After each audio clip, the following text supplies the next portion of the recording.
ओम नमः।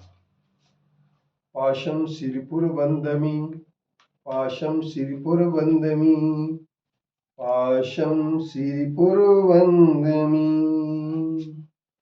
पत्रं यत्र विहायसि विपुले, दातुं क्षणं नाक्षमम्। तत्रास्ते गुणरत्नरोहणगिरि, यो देवो महान्। चित्रं नात्र करोति कस्य मनसा, द्रष्टा पुरे सिरिपुरे।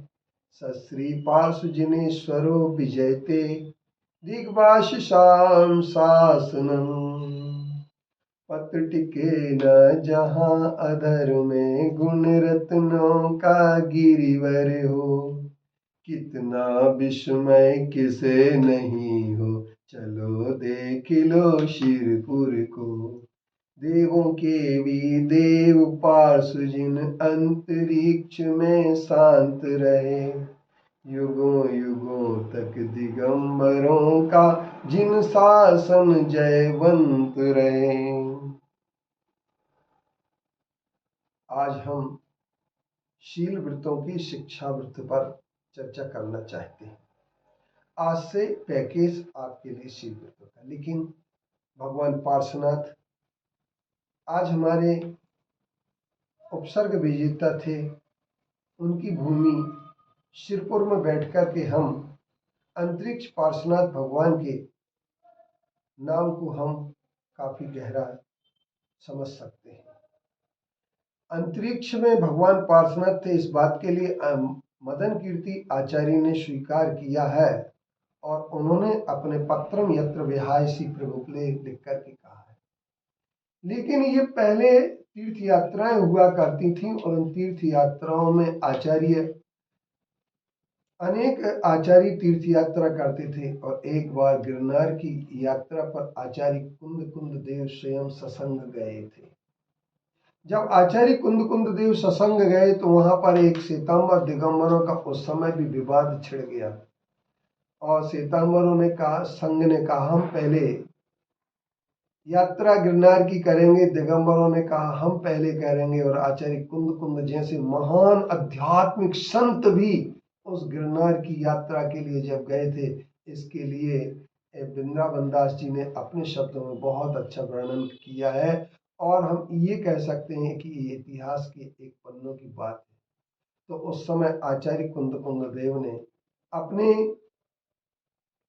मंत्र सिद्धि के माध्यम से प्रकट किया था श्रुत देवी को, और श्रुत देवी के मुख से कहलवाया गया कि कौन यात्रा पहले करेगा।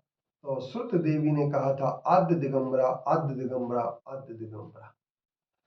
अब जब ये बात हुई तो पहले दिगंबरों ने ही यहाँ पर वंदना के लिए पर्वत पर चढ़े थे गिरनार।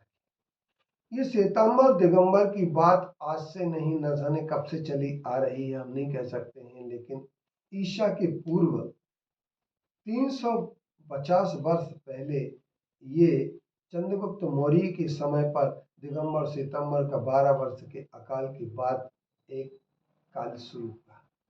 और दिगंबर श्वेतांबरों के बीच में आज अनेक प्रकार की बातें चलती हैं, लेकिन जितने भी पार्श्वनाथ भगवान हैं, उन पार्श्वनाथ भगवान पर श्वेतांबरों ने सबसे ज्यादा नजर रखी। मक्षी पार्श्वनाथ, समेत शिखर के पार्श्वनाथ, अंतरिक्ष पार्श्वनाथ और जितने भी पार्श्वनाथ भगवान, उन पर क्यों रखी और ये तीर्थ की क्यों करना चाहते हैं। अंतरिक्ष पार्श्वनाथ के लिए इन्होंने घोषणा की कि खरदूषण ने एक प्रतिमा बनाई और उस प्रतिमा को उन्होंने रख। लेकिन अभी मुझे एक उल्लेख मिला है और जिसमें ये कहा गया है कि गोबर आदि की प्रतिमा पूज्य नहीं होती है। तो गोबर और रेत की प्रतिमा बनाने का उल्लेख इनने करके और ये कहना चाहते हैं कि श्वेतांबर मत 11,80,000 वर्ष पूर्व का, इसलिए ये अंतरिक्ष पार्श्वनाथ को श्वेतांबर घोषित करना चाहते हैं। लेकिन एक ध्यान रखना, अंतरिक्ष पार्श्वनाथ की मूर्ति का आज भी कोई लेप उतार दे तो ये मूर्ति पूर्ण रूपेण दिगंबर निकलेगी।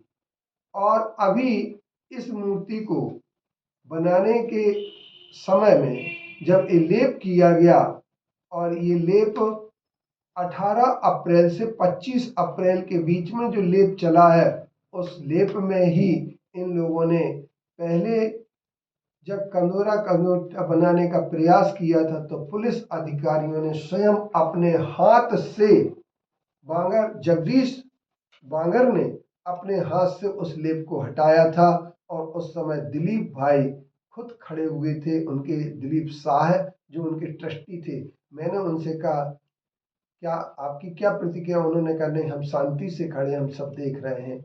और इसके बाद धोखेधड़ी से कपड़े को कमर में रख करके कारीगर ने, तुषार मेहता हिम्मतनगर ने ये लेप लगाया। आज हम इस पर कंटेम्प्ट ऑफ कोर्ट के लिए जाने की तैयारी में हैं। और हमें ये बात कही गई थी सुप्रीम कोर्ट के आदेश में, किसी भी प्रकार से लेप करते समय मूर्ति के स्वरूप में परिवर्तन नहीं किया जाएगा।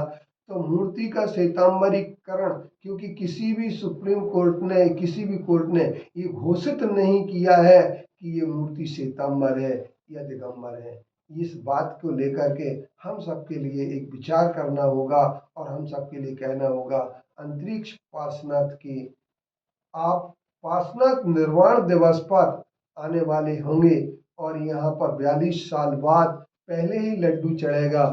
और मूर्ति के स्वरूप को अगर आप देखें तो सचमुच में मूर्ति का स्वरूप पूर्ण रूपेण दिगंबर है। आप दिगंबरों की भक्ति का परिणाम ये हो सकता है, आप अगर सच्ची समंतबद्ध देव जैसी भक्ति करेंगे तो मेरा विश्वास है कभी न कभी वर्षों बाद, कभी न कभी एक न एक दिन दिगंबर रूप जरूर प्रकट होगा। ये मेरी भावना है। पर आज हम अंतरिक्ष पार्श्वनाथ के संदर्भ में बहुत कुछ बताने के लिए एपिसोड लाएंगे। और जब तक हम इस ओर न चले जाएं, 23 अगस्त आने वाला है, जिस 23 अगस्त को हमने एक बहुत अच्छे आयोजन की बात सोची है। और चिंतन बाकी वाला जो रॉक स्टार है वो अंतरिक्ष पार्श्वनाथ में अपनी दस्तक दे रहा है। और वह अंतरिक्ष पार्श्वनाथ में आकर के उसके साथ अनामिका बाकलीवाल भी है। और इसके साथ साथ एक मनोज बाकलीवाल भी जब मंच का संचालन करेंगे। और 23 तारीख की शाम एक नाम का दीवाना, पारस नाम का दीवाना, एक नाम का दीवाना के नाम से एक भजन संध्या रखी गई है, जिस भजन संध्या के माध्यम से यह भक्ति की जाएगी और पार्श्वनाथ भगवान के वास्तविक स्वरूप को कैसे हम समझें, क्या हो हमारी आंखों में भगवान पार्श्वनाथ का बदला हुआ रूप नहीं। क्योंकि कंदोरा कचौटा जो बनाया गया है ये इसके लिए वो श्वेतांबर स्वरूप कहते हैं प्रतिमा में, कि श्वेतांबर स्वरूप जब आता है प्रतिमा में, जब कंदोरा कचौटा हो। दिगंबर स्वरूप जब आता है जब लिंग दिखाई दे। तो ये आज एक बात है, बप्पो भट्टपुरी के सूर्य के पूर्व की बात कहते हैं कि सारी दिगंबर प्रतिमाएं ये आज के लेख लिखे हुए हैं। ऐसा कोई भी प्रमाण नहीं मिलता है कि श्वेतांबर दिगंबर मूर्ति नग्न मूर्ति को, क्योंकि जिस मूर्ति उसमें ये समझ लेना कि जो मूर्ति नग्न थी और उन्हें श्वेतांबर बनाने का प्रयास किया गया, क्योंकि जिन्हें मूर्तियों को श्वेतांबर बनाना है उन्हें छल कपट के माध्यम से किसी भी चीज से उलझा करके और दिगंबरों को उलझाने का प्रयास किया है। क्योंकि दिगंबर शांति प्रिय है और दिगंबर लोग झगड़ा नहीं चाहते हैं। उन्होंने किसी श्वेतांबर मूर्ति को कभी दिगंबर बनाने का प्रयास नहीं किया है, न बनाया है। मैं दावे के साथ कह सकता हूँ, किंतु कितनी ही दिगंबर मूर्तियों को श्वेतांबर बनाया गया, कटिसूत्र और कचौटा बनाने का प्रयास किया है। इसलिए हम ये कह सकते हैं कि वास्तव में मूर्ति का दिगंबर स्वरूप सिर्फ एक बात से प्रमाण होता है, लिंग दिखता है, सलिंग होती है, आँख खुली या कान बड़े होना, ये कोई भी लक्षण नहीं है। ऐसा प्रतिमा विज्ञान के विशेषज्ञों ने स्पष्ट किया है। आगे भी हम आपके लिए बताएंगे।